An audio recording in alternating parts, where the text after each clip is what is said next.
आइए दोस्तों, आज देखते हैं मौलिक अधिकार के दूसरे पार्ट में जो समानता का अधिकार है। समानता का अधिकार में पहले पार्ट में आपको बताया गया है कि आर्टिकल 14 से 18 तक उसमें कौन कौन से प्रावधान किए गए थे। ये मौलिक अधिकार के दूसरा पार्ट है जो स्वतंत्रता का अधिकार है।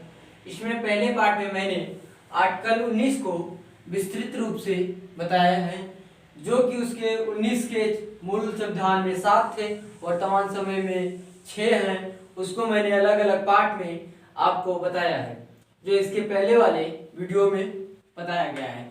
चलिए इसके स्वतंत्रता के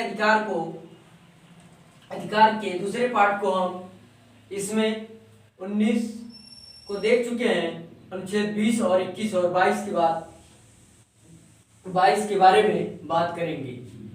जो अनुच्छेद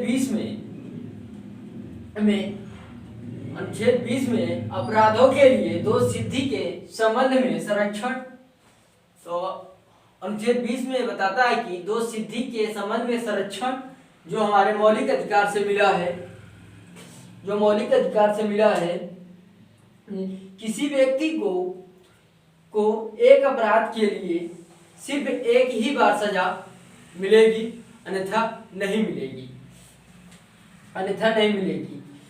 और इसी में, क्योंकि अनुच्छेद 20 में इसको 3 पार्ट में बताया गया है कि एक व्यक्ति के लिए एक अपराध के लिए एक बार ही सजा मिलेगी,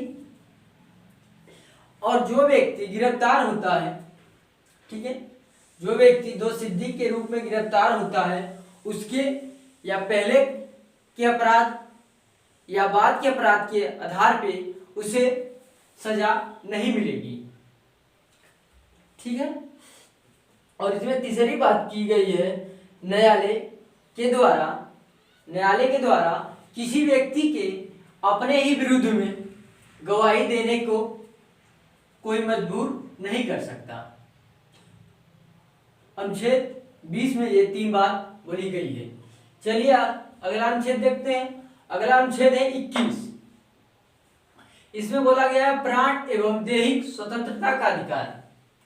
प्राण एवं दैहिक स्वतंत्रता का अधिकार। इसमें बोला गया है व्यक्ति को अपने जीवन जीने का अधिकार है, जो अपनी सुरक्षा स्वयं कर सकता है। इसमें सुप्रीम कोर्ट के द्वारा अनेकों निर्णयों या फैसलों में अपने आर्टिकल 21 के तहत अनेकों प्रकार के मौलिक अधिकार दिए गए हैं, जो प्राण एवं दैहिक स्वतंत्रता का संरक्षण है। इसमें सुप्रीम कोर्ट ने मेनका गांधी बना भारत संघ 1978 के मामले में कहा कि विदेश भ्रमण करना अनुच्छेद 21 के तहत भारतीय नागरिकों का मौलिक अधिकार है। उसके बाद सुप्रीम कोर्ट ने अपने अनेकों समय पर अनेकों फैसले में आर्टिकल 21 को भारतीयों नागरिकों एवं अन्य मौलिक अधिकार प्रदान समय के अनुसार किया है। इस समय प्रेजेंट टाइम में सुप्रीम कोर्ट ने आर्टिकल 21 के तहत भारतीय नागरिकों को 34 मौलिक अधिकार दिया है, जो निम्न प्रकार से दिए गए हैं। जैसे जीवन रक्षा का अधिकार, व्यक्ति अपनी जीवन की रक्षा स्वयं कर सकता है। निजता का अधिकार, ये गई विधि की लैंग्वेज है जो निजता का अधिकार बोलता है। व्यक्ति अपने निजता का अधिकार स्वयं करता है। व्यक्ति स्वास्थ्य का अधिकार, व्यक्ति का स्वस्थ जीने का अधिकार है। व्यक्ति को निःशुल्क एवं कानूनी सहायता का अधिकार है। राज्य सरकार द्वारा निःशुल्क एवं कानूनी सलाह ले सकता है किसी भी कोर्ट में। कहीं व्यक्ति आर्थिक रूप से कमजोर है या पिछड़ा वर्ग है या SC ST OBC का है, तो राज्य सरकार से निःशुल्क पत्र के माध्यम से निःशुल्क अपने वकील या लॉयर को वह राज्य सरकार द्वारा पत्र के माध्यम से मांग सकता है। ठीक है, अगला देखते हैं जैसे सुनवाई का अधिकार। किसी भी पत्र पर उसको कोर्ट में या किसी ऑफिस में सुनवाई के उसके अधिकार दिए गए हैं। सूचना का अधिकार, वह किसी भी ऑफिस अपने पत्र के माध्यम से अपनी सूचना को मंगवा सकता है। प्रतिष्ठा का अधिकार, किसी व्यक्ति को अपनी गरिमापूर्ण जीने का अधिकार है। व्यक्ति अपने जीवन में अपने गरिमापूर्ण सम्मान से सामाजिक कार्य में जीने का अधिकार है। और अगला है हथकड़ी लगाने के विरुद्ध अधिकार। जैसे गिरफ्तारी होती है तो हमारे सिपाही जी लोग हथकड़ी लगा देते हैं, तो ये भी उनका मौलिक अधिकार हनन होता है। इसलिए सिपाही जी को हथकड़ी नहीं लगाना चाहिए, उनको प्यार से कोर्ट में पेश करना चाहिए। इस प्रकार से वर्तमान समय में 34 मौलिक अधिकार आर्टिकल 21 के तहत दिए गए हैं, जो निम्न प्रकार से हमने आपको 8-10 बताया है। इस प्रकार से अगला भी है, जैसे राज्य के बाहर न जाने का अधिकार, निष्पक्षता सुनवाई का अधिकार, कैदी के लिए जीवन की आवश्यकताओं का अधिकार और महिलाओं के साथ आदर और सम्मान व्यवहार करने का अधिकार, सार्वजनिक फांसी के विरुद्ध अधिकार कि किसी व्यक्ति को किसी सार्वजनिक स्थान पे फांसी नहीं दिया जाएगा, वह एक कमरे के अंदर ही दिया जाएगा। इस तरह समाज पे फांसी सार्वजनिक देने से समाज के अंदर क्रूरता पैदा होगी।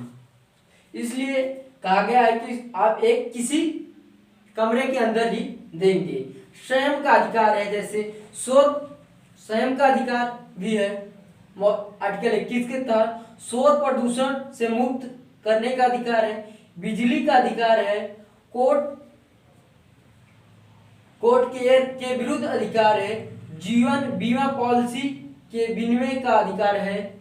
इस प्रकार से अनेकों अधिकार दिए गए हैं, जो वर्तमान समय में 34 प्रकार के मौलिक अधिकार 21 के तहत भारतीय नागरिकों को अधिकार दिया गया है, जो निम्न प्रकार से हैं। अगला हम देखते हैं आर्टिकल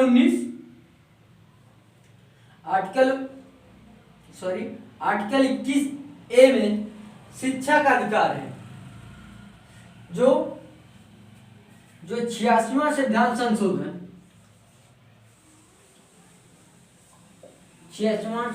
संशोधन 2002 में इसे लागू किया गया। शिक्षा का अधिकार है, जो आर्टिकल 21 क में शिक्षा का अधिकार 86वां संविधान संशोधन 2000 में इसे लागू किया गया है कि इसमें बताया गया कि राज्य सरकार द्वारा किसी व्यक्ति को, किसी बच्चे को जो 6 से 14 वर्ष का है, उसको राज्य सरकार निःशुल्क एवं अनिवार्य शिक्षा देगी। ये प्रावधान राज्य सरकार के द्वारा किया जाएगा। ठीक है, अगला हम देखते हैं आर्टिकल 22। इसमें कुछ दशाओं में गिरफ्तारी एवं निरोध में संरक्षण की बात की गई है। इसमें कहा गया है कि किसी व्यक्ति को हिरासत तो पहला नंबर 2 प्रकार के होते हैं। एक तो साधारण होता है, हिरासत 2 प्रकार के होते हैं। एक तो साधारण होता है, एक कठोर होता है, 2 प्रकार के। इसमें 3 प्रकार से बताए गए हैं कि व्यक्ति को गिरफ्तारी और निवारण से संरक्षण हमारे मौलिक अधिकार में दिया गया है। इसमें पहला बताया गया कि किसी व्यक्ति को गिरफ्तार करने किए तो वो बताएंगे कि किस जुर्म में उस व्यक्ति को गिरफ्तार कर रहे हैं, तो पहला इसका अधिकार उस व्यक्ति का यह होगा कि जो भी हमारे दीवान की या एसआई साहब जो भी गिरफ्तार किसी व्यक्ति को किसी मामले में करते हैं, तो उस व्यक्ति को संदेश पहले देंगे कि आपको इस कारण से गिरफ्तार करते हैं, या लिखित रूप से या तो मौखिक रूप से उनको देंगे। फिर दूसरा बताया गया है, गिरफ्तारी करेंगे तो 24 घंटे के अंदर, जाने आने की समय को छोड़कर 24 घंटे के अंदर मजिस्ट्रेट साहब के सामने या दंडाधिकारी के सामने उनको पेश करेंगे। ये अनुच्छेद 22 में दिया गया है। और तीसरा बोला गया है इसमें कि वह व्यक्ति अपने पसंद के किसी भी वकील से सलाह ले सकता है। जय हिंद, जय भारत दोस्तों।